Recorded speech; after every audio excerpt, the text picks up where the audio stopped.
Hello, everyone, and welcome to Adobe eLearning World 2021. I'm Dr. Alan Partridge, Director of Digital Learning Evangelism for Adobe, and I'm absolutely thrilled to welcome all of you to this year's conference. We're also excited to have you join us at this, our largest ever e-learning event. This year, over 18,000 people have registered to attend the conference. We've kicked things up a notch this year with 12 certificate workshops and 4 unique learning tracks for authoring, learning management systems, virtual classrooms, and for e-learning basics. Throughout the event, there are 3 main areas that you'll want to visit to navigate through the conference. You can head to the agenda area to see what's going on in each track and join a live session. You'll also add sessions to your calendar so you don't miss any of the really cool action that's going on in all of those events.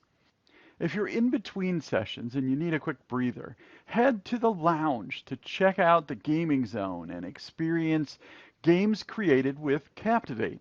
Take some selfies at the selfie booth to share on social media or talk about Adobe products with the Adobe product teams at the product booths. That selfie booth is really cool. I know you're going to enjoy it. Check it out. It'll use your webcam to let you take your picture. Whenever you post or share anything that you do here at the conference, we want to encourage you to use the hashtag Adobe eLearning World 2021. Use that hashtag Adobe eLearning World 2021 whenever you're sending anything out on Twitter or Facebook or LinkedIn. And last but definitely not least, make sure to keep an eye on the leaderboard. We're giving out Amazon gift cards to the top 50 participants with the highest points at the end of each day. So there's lots of prizes to be won. How do you get points? It's easy. Share your selfies on social media with the hashtag Adobe eLearning World 2021. Talk to our Adobe experts in the booths and follow us on social media. With that, I'm excited to introduce this year's keynote speaker. 6-time Emmy Award winner, writer, comedian, author, and TV host, Ross Shafer. Ross Shafer has bought and sold 24 different businesses, a profitable hobby that he started at the age of 21.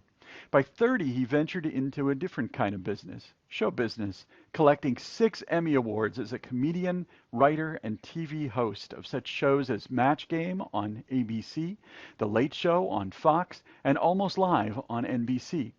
And because Ross is obsessed with who succeeds and who fails, he's chronicled his findings in 9 popular business books on market growth, relevance, and the customer experience. But he is most proud of his best-selling cookbook, Cook Like a Stud. 38 recipes men can prepare in the garage using their own tools. Please welcome the unconventional Ross Shafer. Thank you, Alan. Now, I know a lot of you watching may have no clue whatsoever who I am or why you should listen, but if you'll indulge me, please welcome Ross Shafer.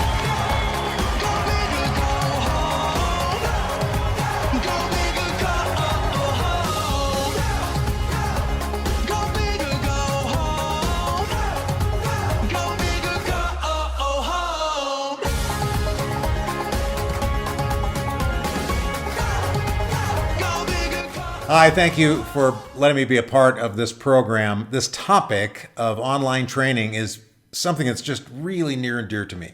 And it's been a part of my life for about 25 years. And I'll explain my background in just a little minute. But it's important that we be relevant to our learners. And that's what I want to title this. How do we make training relevant? First clue is we have to eliminate all the friction. If we eliminate the friction, they'll stay with us. If we don't, we become irrelevant. And if we become irrelevant, they'll go away. They'll buy training from somebody else, or they'll just quit altogether. But there's a big difference that I want to make you aware of between relevant and current. Current is knowing that skinny jeans are popular. Relevant is knowing they're not for you. And the companies that succeed with trainers and the training content are very customized to whoever they're trying to train. Seems obvious, but it isn't a lot of times.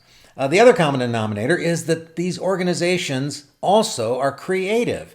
We need people to stay creative. How do you stay creative? If you're put under pressure, I'll tell you this, you don't have to think of things yourself. You don't have to think of every great idea yourself because there are thousands, hundreds of thousands of ideas that you can find and use for your process, for your organization. I'll give you an example. Here is my trick for you. Crash the wrong meeting.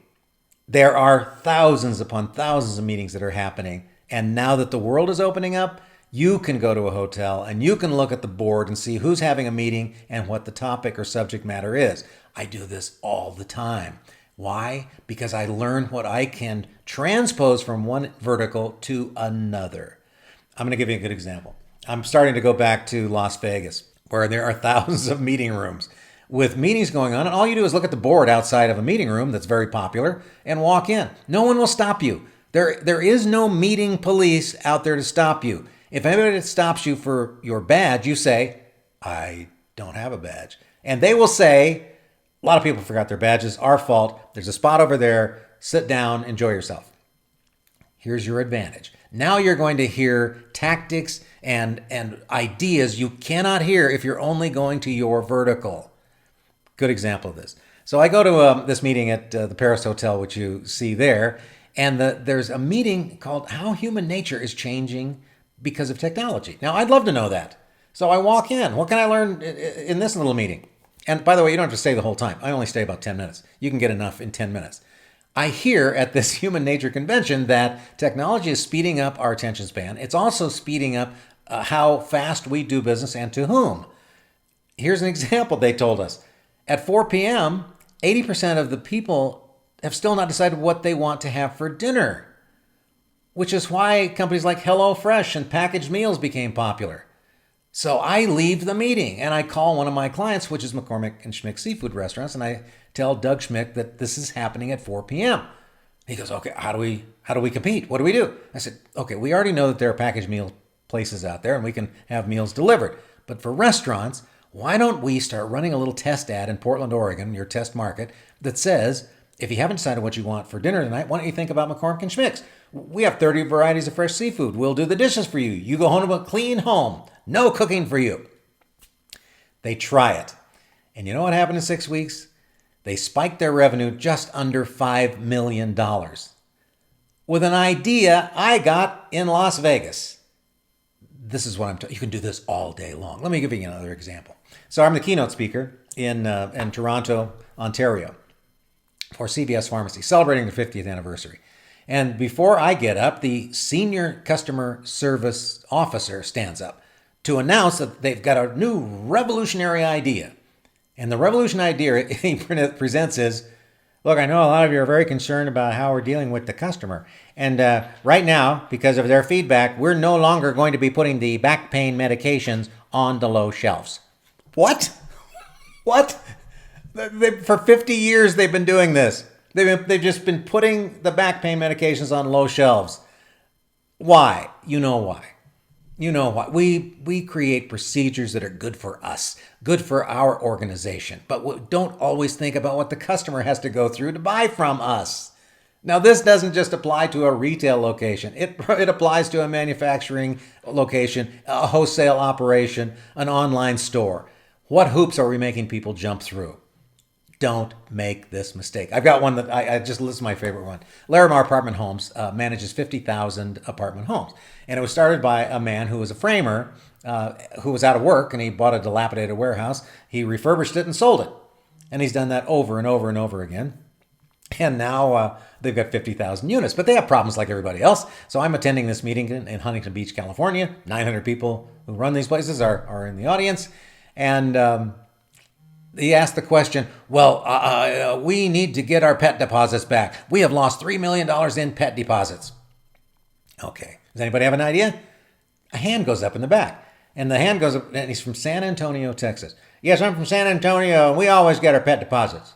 Well, what do you do that we're not doing? Well, sir, I had to make an investment, and I just bought myself a dog whistle. I just walk up and down those halls blowing that whistle, and I find them dogs. This is genius. And nobody else in the meeting room had ever heard this before.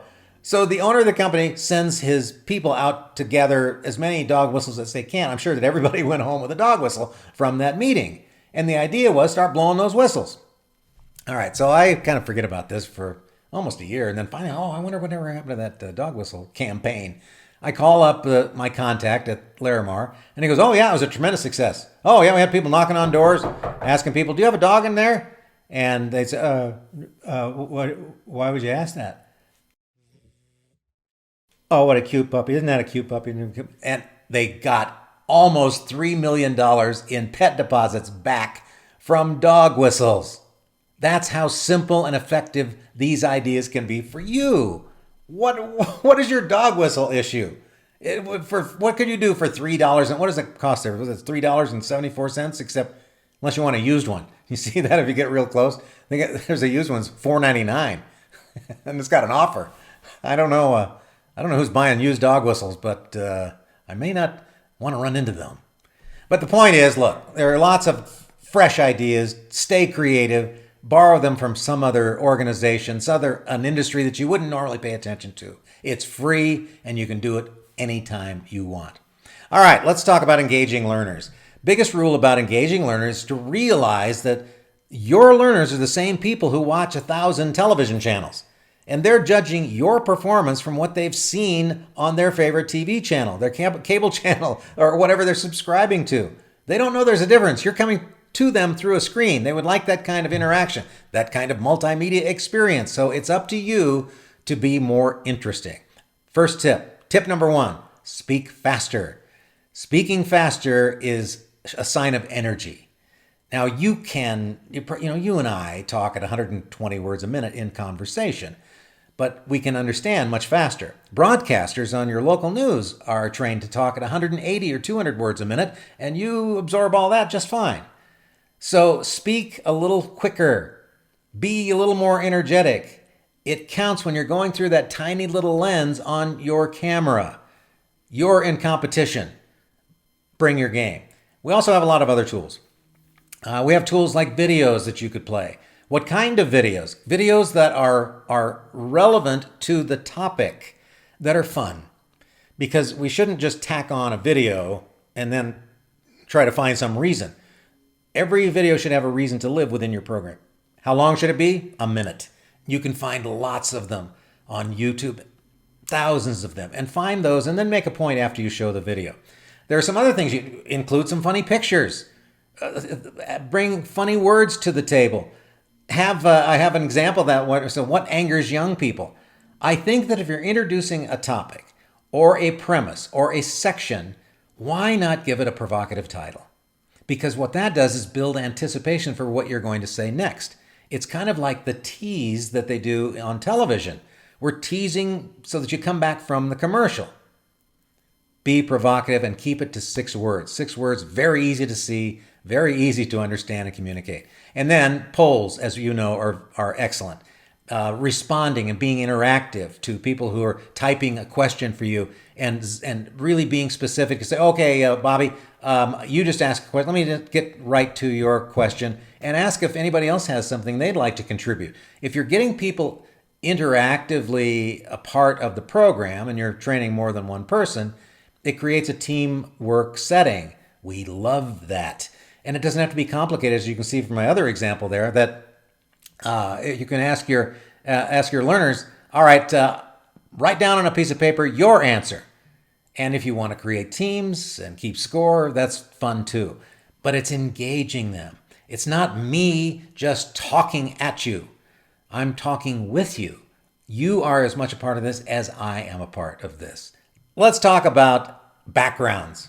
Backgrounds are so cheap now, and because of online Zooming and Microsoft meetings and everything else that we use these days to communicate online, there is an industry now that's creating these backgrounds. Now, I just chose 3 of them here. These are all under $20. I'll show you what my studio looks like. I have some lights. Those were cheap, but it's good to be well lit.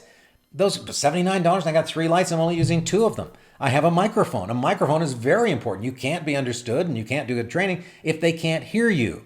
And my background, when you were looking at me right now, it looks like, oh my gosh, this is a loft. Does Ross have a Colorado loft there? Yeah, it's poly.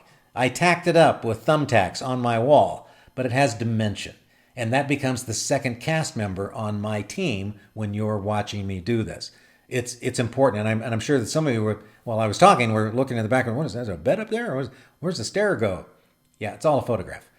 But why not? Why not do that? All right, let's talk about framing. This is very important. For you to be an impressive online trainer, you can't look sloppy. You can't look like you don't know what you're doing with regard to online.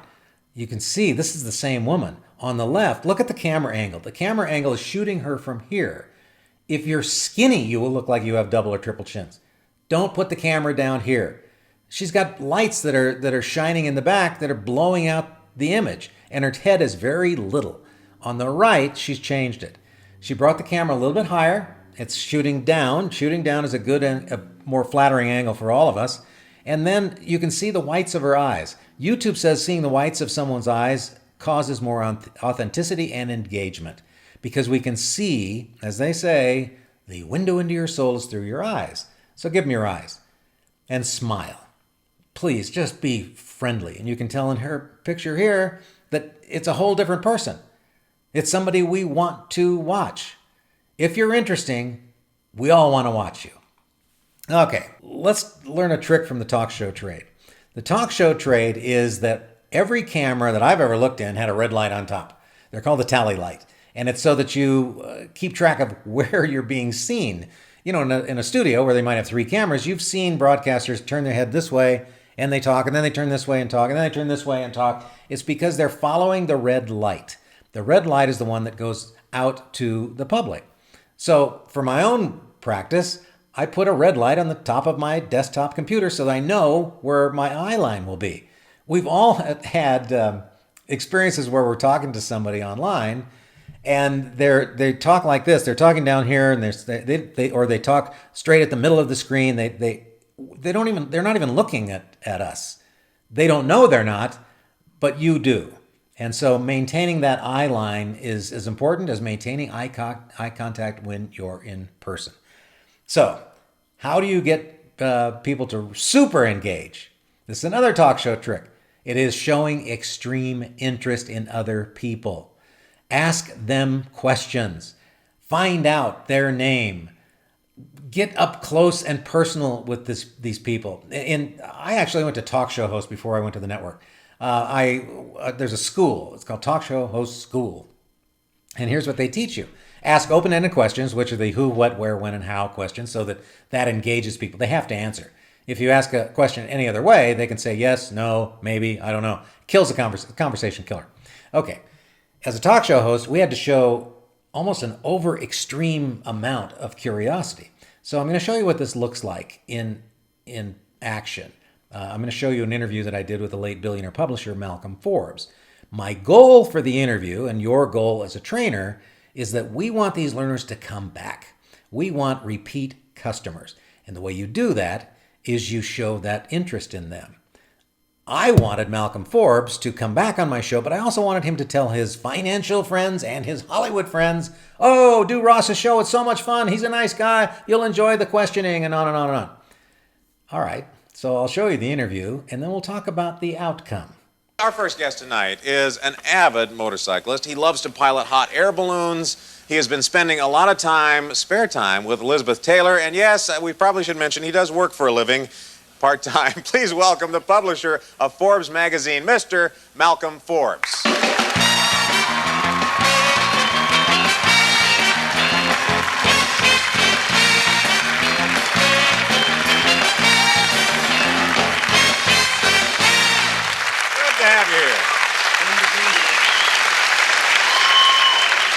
You know, it occurred to me as we were going through that so much of what we know about Malcolm Forbes is what you do in your leisure time. We riding motorcycles, hot air ballooning, but you do work for a living. Most of the time. Most of the time. And then Liz levels the truth at last, and this was in the Star, I think, the truth about Malcolm and me. Now, I have to know if you're getting married because if Liz is registered at May Company, then I got to get her pattern. Are the two of you getting close to a hitching post? We have a very happy relationship. Why jeopardize it with marriage? Oh. when people recognize you, as I'm sure they do, on your motorcycle, do people want to know economic questions or they want to know about your bike? You have a large yacht. Does that happen? Do the super rich compete? Malcolm has written a book called They Went That-A-Way, and this is how the famous and infamous died. A very unusual topic. It I guess, dispels some myths about people that have died. Where do you get an inspiration to write a book like this? I think it's an interesting idea. Have you got any other books in mind? Well, I want to get to our audience because I know they've got a lot of questions for Malcolm Forbes. Can we do that? If you were to lose all of your money today, what would you want to do for a living? Find it.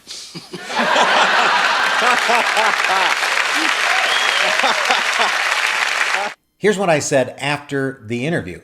Thank you so much for being here. I'd sure love it if you'd come back. And he took his arms like this and goes, you know, Ross, you're a fascinating young man.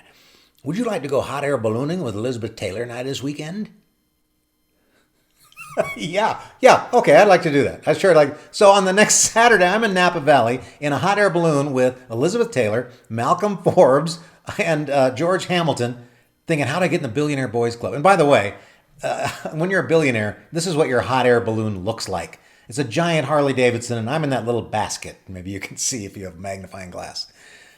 Here's the issue for me. He said, you're a fascinating young man, Ross. And that's impossible. I just interviewed him for 5 minutes on my TV show, and he invites me on a trip like this. And then it hit me. Oh, I interviewed him. He couldn't wait to see me again, so he would hear a lot more about himself. And that's your trick. If you show extreme interest in other people, ask them questions. They can't get enough of it. They want to see you again. Very different from what we're experiencing in social media, where everybody today believes that every word they spew online is so important, you must hear about my life. Well, that's self-absorption. But if you really want to create relationships, you've got to show interest in other people. It's so important, especially now where communication is suffering. From our own research, we found that 73% of senior level managers are dissatisfied with the communication skills of college-age students because they're so used to texting, posting, blogging, that we need to open up the conversation model again. If you don't, wow, you're going to end up hiring these two guys. So my boss came in and he was like, and I was like, you know what I'm saying? Exactly, dude. Yeah, you see what I mean? All right, so we're engaging. We're using all of our tools in the arsenal, and we want to be customer first. All right, I have been making HR training films, as I mentioned, for a very long time on this subject, and the difficulty is that you train people one way, and then you merge with another company, and they have a different way to train.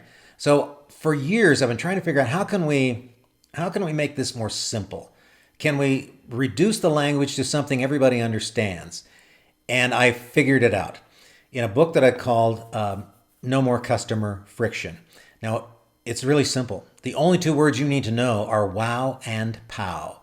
We already know what wow is, but pow is the opposite of that. The pow is when we disappoint people. And the reason that this came to me is I'm Blackfoot Indian. I grew up on 3 reservations. And we would have these powwows where warring tribes used to come to a powwow to try to figure out their differences. And they would usually go away with a resolution. It's the same in being customer first. Wow and pow. So we need to eliminate the pow moments. That's the thing. The pow moments are what destroy customer relationships. When we disappoint people, when we fail, when we don't deliver on our brand promise, that's when they go away. Example of this. Pow Moment was a tech company that we dealt with regard to research. And we couldn't get their research, and I was getting frustrated. So I make a call to the company, and I get this guy. Thanks for calling. My name is Jason. How can I provide you with outstanding customer care? And I got right in the phone and said, hey, Jason, quit this job, man. Yeah, you need to stop being around people. I couldn't believe they put this person as the first point of contact for this multi-million-dollar company. It was a pow moment that caused us to change our research companies. It doesn't take much. You know, the largest organization in the world, the Amazon company, they're one of the largest. We think they're amazing. They have the highest customer satisfaction scores ever. And we don't know anybody that works there. We've never called anybody or gotten on the phone with anybody at Amazon. Yet, because they don't make mistakes, they don't have pow moments, We like it. And the research backs this up. This is from CSAT. This is a customer satisfaction metric company. Look what they have to say. Determine what customers want and deliver that. You don't necessarily have to exceed expectations. The bigger risk to loyalty is when you fail or disappoint them. The same with NPS. For those of you who are into the Net Promoter Score metrics, we all want 8, 9s, and 10s, right? But according to them, scores of 6 and below give us a vivid snapshot of our failings. We learn far more from customer complaints than we do from their compliments. Eliminate the POW moments and you get customer satisfaction and retention. You think, well, if we do a lot of things right, isn't that better than the little POW moments? No, it turns out that 5 big wows can be wiped out with 1 POW. It's human nature. If we are disappointed, we are skeptical and we'll try to find service and love elsewhere, won't we? I have a good example of this. I was hired by Toyota to go to their parts departments and kind of give a report on how the parts departments are getting people back to parts and maintenance, because it's a very high profit margin department of every dealership, more so than new cars and used cars. And so I went back to Puyallup, Washington, one of the reservations that I lived on, and they had a nice Toyota dealership. And the manager couldn't wait to talk to me. Oh my gosh, we have the best thing. People love what we've done to get people into our parts department. Great, what is it? We bought an Otis Spunkmeyer cookie machine, and when that gets fired up and the cookies smell goes throughout the dealership, they're all wandering like the Pied Piper back to parts. Isn't that great? I go, well, I love the smell of cookies as much as anybody, but no, it's a potential POW moment. What if I smell it, come back here, and there are no cookies in your bin? Now I'm disappointed with you. Oh, I didn't think of that. We can't afford a full-time cookie person. No, nobody could. Nobody could. So I would say take it out. Avoid that POW moment. And he said, but it always makes people feel good. Yeah, okay, it makes people feel good if they're nice, warm cookies. Cold chocolate chip cookies, not the same. Also, it's not going to erase a bad feeling they already have. And here's an example of this. I have a Toyota Land Cruiser. And I took it to a Toyota dealer, and the dealer said, your transmission's shot. That's a $4,900 item there, plus another $1,100 for the installation. You want a cookie? No. Your cookie is not going to make me feel better. Why don't you tell me how easy it's going to be? Why don't you tell me that it's good that we caught it early, or I'd be stranded on a highway somewhere? The cookie is not going to help. So don't think there's something like that will bail you out of a POW moment. Just don't do the POWs. Now, naturally, you would ask, well, does it work? It works in all industries. And I'm going to give you one that you would think would be pretty obscure for this kind of training. And it is the power industry, the electricity industry. This is Westar Energy, a client of mine. They're the largest power provider in the state of Kansas, with the lowest possible customer service scores, by the way. And they wanted some training. And I introduced WOW versus POW. At first, I thought, well, that seems too simple. Yeah, that's its beauty. It's very simple. We just need to make sure that your people, your linemen, your meter readers, your people in the call service are not delivering those POW moments. Now, what does that mean? Here's what it means. The customers hated them because they'd get the power back on, but then they'd leave tree limbs in the yard. That's a POW moment. They would come by and read the meter and then leave the door open and it'd fill up with rain. That's a POW moment. People at call centers would not give the answers that people wanted or couldn't even tell them when the power was coming back on. Another POW moment. So we said, let's fix all the POWs and go from there.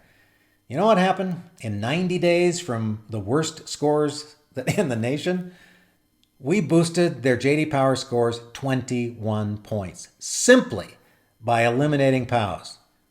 There weren't any wows, just eliminating the POW moments. Finally, for this session, I want to talk to you about championing each other.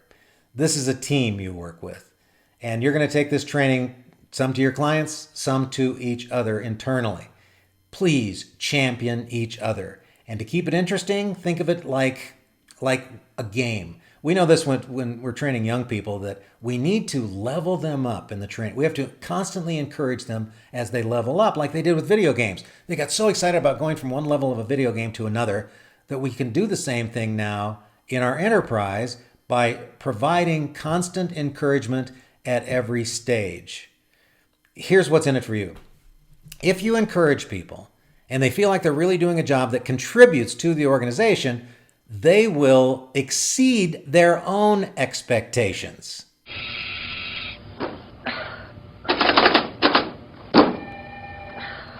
Oh, you're not just going to walk away and give up. Doc, You can get that. That's yours. Nobody else. Get in there and give it some heat.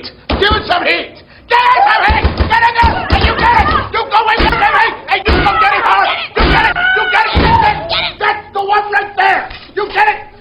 Yes. All right. Yeah, baby. Yes, indeed, cheering works. I hope you use that internally and you do use that with your trainers who are looking at metrics and trying to improve themselves. Please engage more people. Show extreme interest in other learners. Be creative by borrowing ideas from other verticals. From what I've seen, that's the way superstars are born. I'm Ross Schaefer. Thanks very much for watching. Thank you so much, Ross Schaefer, for that incredible keynote. Up next, we have our Adobe evangelists sharing the latest innovations in Adobe Captivate, Adobe Captivate Prime, and Adobe Connect. I'll kick things off myself with a quick look at the incredible new learning experience platform solutions in Adobe Captivate Prime. Now, Adobe Captivate Prime has an immersive LXP-style interface right out of the box.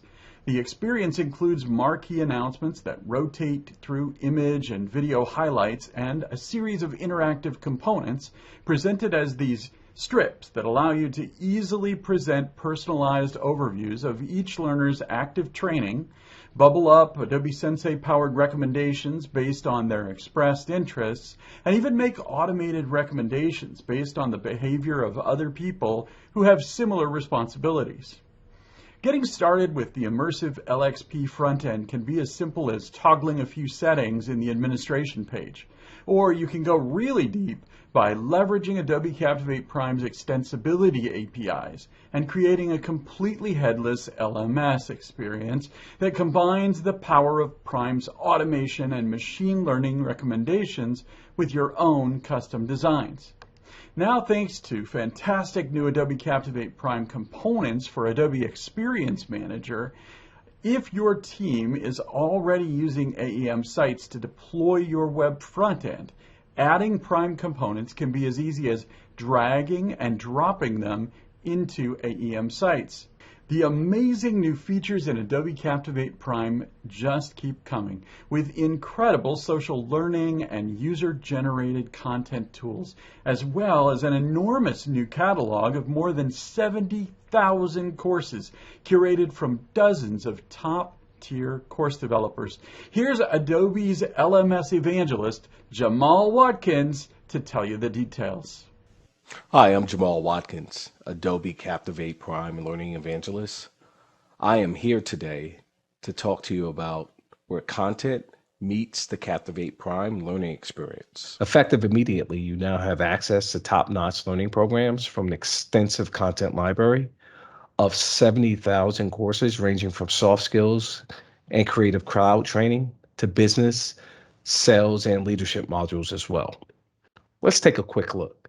If you notice here on the left navigation panel, there's an option titled Content Marketplace. If you select that option, you have two further options where you can explore enterprise training.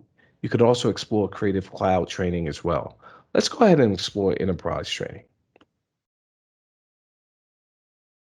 If you notice, we have industry-leading content providers that have courses that are available in the enterprise training course catalog. We have Blinkist, Skillsoft, all the way to Harvard Business Review, Skills Hub, Thrive, amongst many others. You can invite users to explore the catalog a bit further. And then you can also take advantage of expert curated set of courses from top content providers to upskill employees that have been determined and predetermined by Adobe content curator experts. Let's go ahead and select that. And let's explore that we have course bundles that are available amongst different subjects and disciplines that may be pertinent to your particular organization. Finally, let's take a quick look at the courses that are available under the Adobe Creative Cloud. As you can see, you have a number of courses that you can explore. So have fun exploring further. Social Learning is a platform in Captivate Prime which engages users to share ideas and meaningful insights in an informal environment. It's a methodology which supplements the idea of traditional learning. Completing an online course doesn't always give an advantage to users to interact with their peers at a social level. However, I'm happy to say that Captivate Prime does offer a module in social learning where you can extend that learning experience. Let's take a look at just a couple of basic features. Here you have the ability to actually impromptu author content where you can bring up a particular presentation and accompany a talking head with it to augment the subject matter. You can record that and then post that in the particular discussion board. You have common social networking functionality such as upvoting and downvoting, as well as threaded discussion, where you can post comments and ideas and respond to others' comments and ideas. You can have people that you follow. You can determine particular skills that are associated with this particular discussion board. And furthermore, you can post interesting articles and also get feedback on polls. So take a couple of minutes to explore Prime Social Learning, where learning becomes social. You can learn anywhere and share it here with your peers. Thank you for your time. Thanks, Jamal. It's always great to see the fantastic things that are happening with Adobe Captivate Prime. Now, I'm absolutely thrilled to introduce you to Alistair Lee, Adobe's Connect evangelist. He's here to share with us all the cool things that are happening with Adobe Connect. Alistair? Thanks so much, Alan. It's a pleasure to be back talking about Adobe Connect at eLearning World 2021. The Adobe Connect team has been busy this year innovating on our new HTML-based platform. We've had several updates over the last 12 months and a lot more to come. We've got new apps available for Windows, Mac, iOS, and Android. The desktop applications make it easy to join a session. They'll launch automatically when you join a room, or you can use them to easily find your recent sessions and favorite the virtual rooms that you access most often.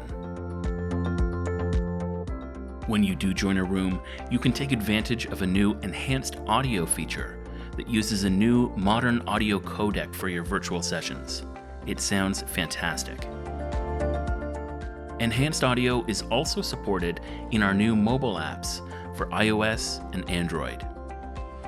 These apps have been completely rewritten to provide a seamless audio and video experience in Adobe Connect through a mobile device. You can see screen shares, chat with other participants, share your camera, and use your microphone. There's a new mode for commuting that removes distracting elements from the application interface.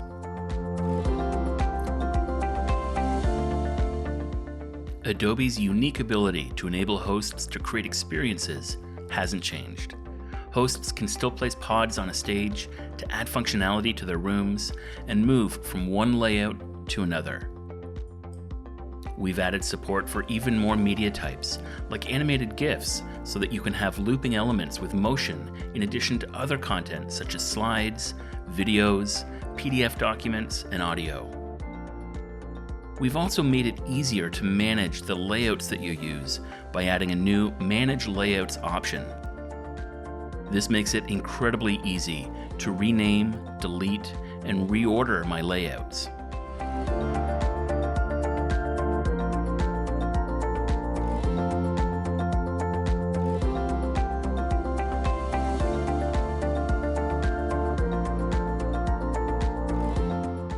We've added a new option in the host and presenter area to show it only to hosts so that your presenters who aren't familiar with Adobe Connect see fewer distractions while they're trying to present.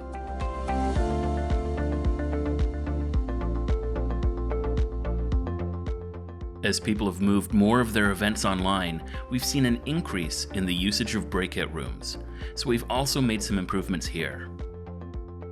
Customers can now rename each of their breakouts with a click of a button, making them easier to organize and manage.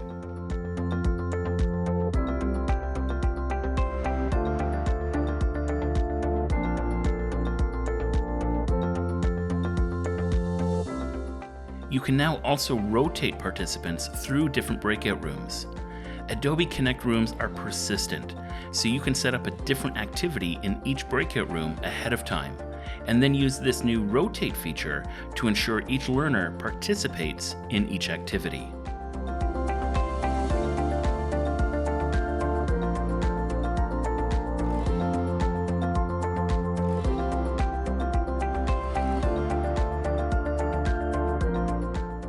And you can bring content from the breakout rooms back into your main Adobe Connect room for the entire virtual classroom to review. You'll find it under the Pods menu, looking at breakout rooms.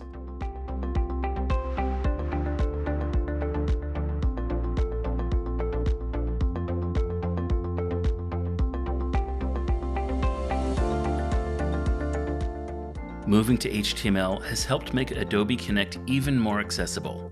We've been working hard, though, to go further, improving support for our captioning services. You can now select from a variety of different captioning providers or nominate someone in the room to provide captions for your virtual sessions.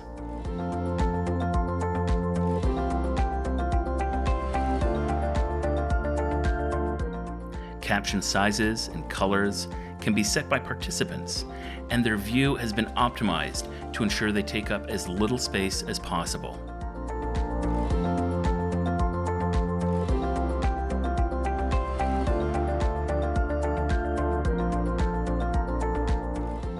You can even add captions to your videos.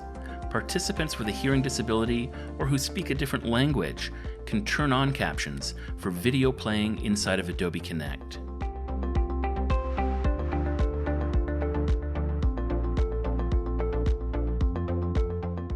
We've also made it even easier to develop custom pods for Adobe Connect.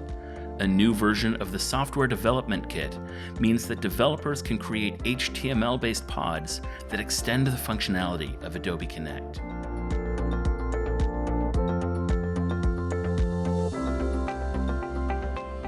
So what's next with Adobe Connect? Well, we've got a major update coming soon to our audio and video stack that may change the way you use Adobe Connect.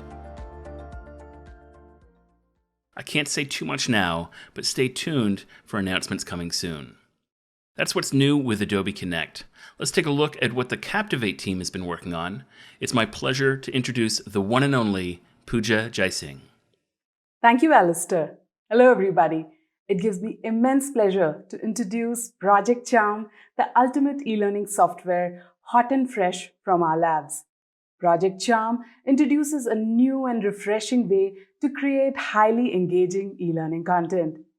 Our team has been working on transforming Adobe Captivate, keeping you, the designer, in mind. Our goal in this journey has been to enable our users to create stunning content suitable for any surface with utmost speed. We've made this possible by completely redesigning the product based on Spectrum, Adobe's very own design system for all our modern applications. Spectrum is built to be inclusive, scalable, flexible, and always evolving, and Project Charm is committed to make the most of it. Further, we have automated a lot of routine and mundane tasks so that you can just focus on the creative storytelling. We've introduced new ways to add and transform graphics and animations, and added eye-catching widgets and UI components to help you build your custom interactions with ease. With Project Charm, you will be able to create impressive training using a plethora of assets, well-designed slides, project templates, themes, and styling recommendations at every level of e-learning course creation. Let's not wait anymore and see Project Charm live in action. Here's the welcome screen.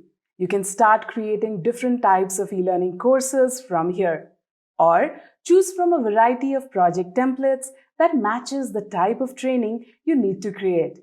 You can then populate the slides in the template with relevant content, make design choices on the way, and publish it. To explore Project Charm further, let's create a course on leading virtual meetings using the default project option. With this, you will see a clean and modern authoring interface. We have followed a simple yet powerful left to right workflow philosophy here. You can start with the toolbar on the left, compose things in the middle on the canvas, and finish it on the right in the Properties panel, which presents you the most contextual presets and options. We will start with creating a course splash screen. For that, let's add a title slide. You will be presented with the pre-created slide layout. If you don't like the default layout, you can replace it with a different design option. This option looks good to me. Let's edit it now by first replacing the image. You can resize and crop any portion of the image directly on the stage and change its look with the help of a preset. Then add the title and make the required styling changes. The only thing missing here is a button to start the course. To add it, go to the toolbar and select UI components. This will give you access to all the ready-to-use UI components like buttons, sliders, checkboxes, drop-down, etc. Let's select the button here. You can choose a different preset for the button or apply custom formatting changes in the Properties panel. We can finish this slide with adding some music. For that, you can easily switch to the audio panel and import audio to the slide. Let's select the loop option also here so that the music keeps playing in loop till the start button is clicked. Now let's add a slide to talk about the challenges that people face during virtual meetings. For that, I'll add a blank slide, add the title text, and then add multiple images stacked on top of each other to correspond with the voiceover. Then switch to the audio panel and click Import Audio to add the narration. Now let's distribute these images on the timeline so that they appear in sync with the narration. Let's open the timeline and make it a bit taller. And then Shift select all the images and reduce the duration. Then use this newly added Distribute Sequentially option to magically distribute your images on the timeline. Then click the play button on the timeline and nudge the timing and duration of these images to match the narration. And it's time to add some animations to these images. Under the Animations panel, you will find a variety of animations under Entrance, Emphasis, and Exit categories. They are all amazing animations, and I personally love the wobble and shake animations. Let's apply Fade in animation to the first image. You can then right-click and copy the animation and then Shift-select the rest of the images to paste the animation just like that. And at any point in time, you can play the animation here and make any modifications you like. Next, let's build a custom interaction slide with some markers to display content related to it. I've already added the images and text on the slide and have added some markers. These markers have visited and selected states added to them, which are automatically triggered on the click of a button. Above the marker, there's an object with states related to each of the markers.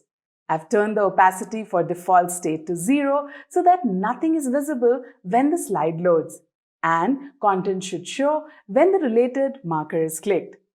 Now, let's write the interaction for these markers. Select the first marker and go to the Interactions panel. Select Set State, select the content object, select M1 state, and click Done. That's all. Now, to quickly apply the same action to other markers, right-click the first marker, select Copy Interaction, then Shift-select the rest of the markers, right-click and select Paste. Then open the action for them and select the related marker content to show up. You can also add interaction evaluation for your slides without using any conditional actions or variables. For that, select the slide and go to the Interactions panel. Click Add Interaction and select Objects Clicked. Select all the markers and then decide what should happen when all the markers are clicked. In this case, I want to show the next button once all the markers are visited. And with that, our custom interaction is ready. Let's preview and see how it works. When you click the first marker, it shows the content and changes the state of the marker to selected state. And when you click the next marker, the previous marker state changes to visited and the next changes to selected. And the same happens for the rest of the markers. Now let's add another commonly used interaction, which is a flip card. For that, let's add a ready-to-use flip card widget so that we don't need to write any actions for it. Select a design option you like, modify the number of cards you need for the interaction, and start replacing the content for the front of the card. Once you're done, click back and replace the content on the back of the card. There's no need to write any action for this widget. It will automatically show the content when the cards are clicked. With the course content almost created, it's time to test the learners. So let's build a quiz with a couple of questions. First question we need is a multiple choice question. You can choose the required layout for the question slide, increase or decrease the number of answer options, populate the question stem and answer options, then select the correct answer. Similarly, you can add other question types in the project. A results page will automatically be added after the question slides. Pick the design option you like and you're all set. This course is now ready for publishing. With a new reimagined e-learning authoring tool, you will really enjoy the ease with which you will be able to author your courses. Now, let's look at a responsive e-learning project created using Project Charm. Here's the course preview with desktop view on the left and mobile view on the right. If there's content on the screen that cannot fit on the mobile view, a scroll is automatically added. You can add subtle animations and UI components which will work seamlessly on any device. And the interaction widgets also work beautifully on mobile device with horizontal scrolling option to get access to all the cards and interact with them. Then a question slide to test the learner's understanding of the content and a closing slide. Now let's see how Project Charm quickly allows you to create this course with the brand new content blocks for responsive courses. The creation of the responsive project is easy and seamless.